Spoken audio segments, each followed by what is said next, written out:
Guys, flex ko lang sa inyo yung aking mga ginawang linya. Yan, ito yung mga papunta sa switch. May mga kanya-kanyang label na yan. Yan, ito naman yung papunta natin sa mga relay.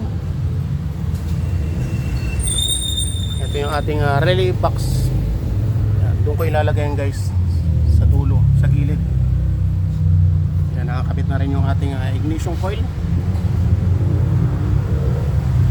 Yan, yung ating wiper motor. Yan, nakaset na rin. Yan, inayos na rin natin yung kanyang mga linkage.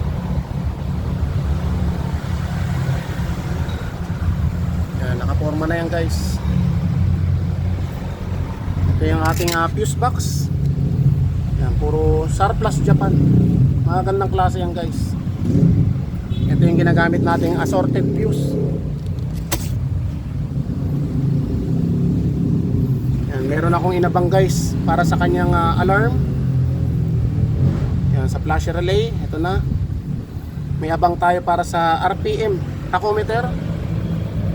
Yan, nakaabang na rin yan guys. In case man na maglagay si Doc Chris ng RPM tachometer, may abang na tayo.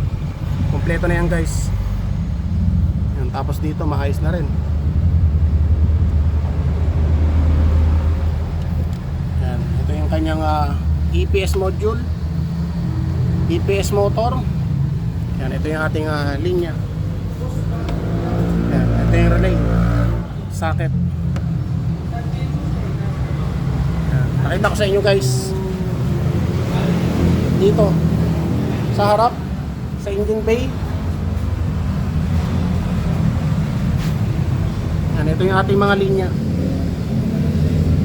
Yan, sa oil sending unit, sa compressor. Yan, meron din tayo nilagay na socket. Sa distributor.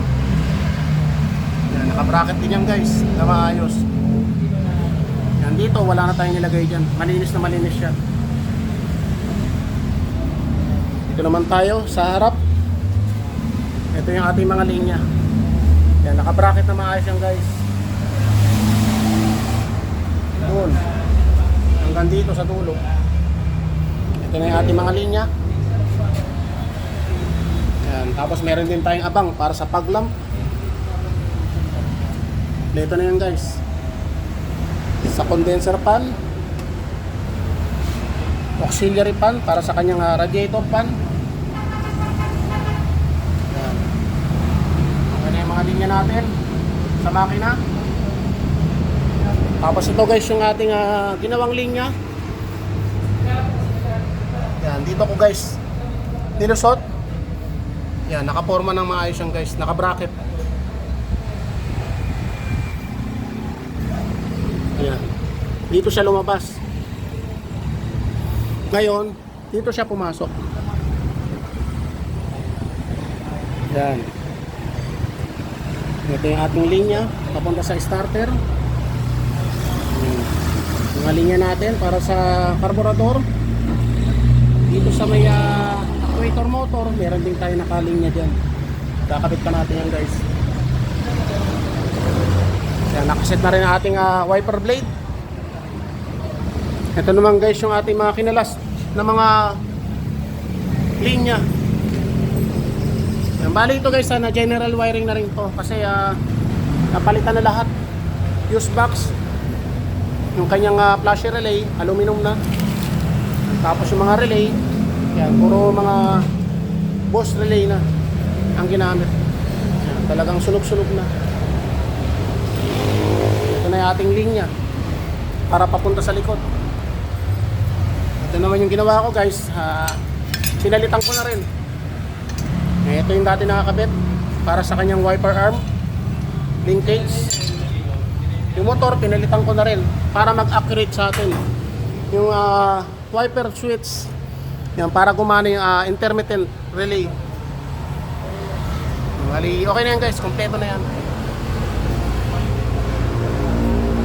Ganito guys mag general wiring, hindi ko tinitipid sa mga wire, sa mga linya. Lahat nilalagyan ko ng relay. May kanya-kanyang fuse.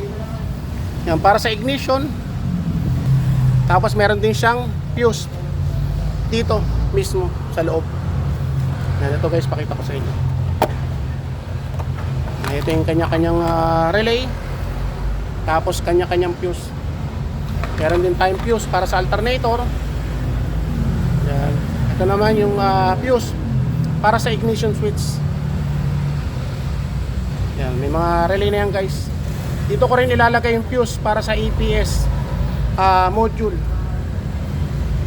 Yan, para sa kanyang APS motor. Yan, dito ko ilalagay. Yan, may mga fuse yan. 30 amperes lang guys ang ilalagay ko. Yan, ito yung ating sa aircon. Ililinya na rin natin yan guys. May mga relay na rin yan nakaabang. Yan, bali ito guys i-update ko na lang kayo kapag na-iporma ko na lahat. Yan, ito kasi ipoporma ko na to lahat dito. Ibabracket natin na maayos. Yan, para maayos ang tingnan. Bali, update ko na lang kayo guys kapag na-iporma ko na yung mga linya niya. Okay, thank you.